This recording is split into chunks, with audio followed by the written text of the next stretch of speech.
High gas, তোমরা সবাই কেমন আছো? আশা করি ভালো আছো। তুমি পাওভাজি বানাবো, চলো কীভাবে বানায় তোমরা সেটাই দেখো। প্রথমে রসুনটাকে কুচি কুচি করে কেটে নিচ্ছি, কাটা হয়ে গেছে। এবার একটা বাটির মধ্যে তুলে রাখবো। তুলে রাখা হয়ে গেছে। এবার রসুন আদাটাকে ভালো মতো বেটে নিচ্ছি। বেটে নিয়ে এবার গ্যাসের উপর কড়াই বসিয়ে দিচ্ছি, তার উপর তেল দিয়ে দিচ্ছি। তেল দিয়ে জিরে দিয়ে ভালো মতো নাড়াচাড়া করে নিচ্ছি।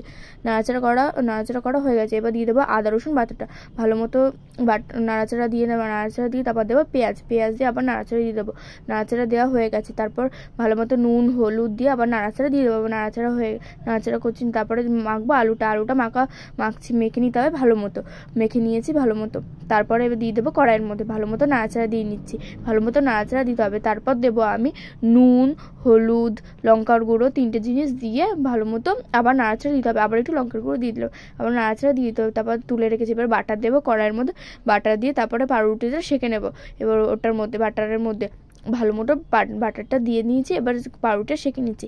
আবার একটু দুটো পাউরুটি দিয়ে আবার সেঁকে নিলাম ভালো মতো। দিয়ে এবার ম্যাশ করা আলুটা দিয়ে ওটার মধ্যে দিয়ে এবার বেসনটা গুলিয়ে নেবো। নুন হলুদ তারপর জল দিয়ে ভালো মতো ব্যাটারটা তৈরি করে নেবো। তো ব্যাটারটা তৈরি করা হয়ে গেছে।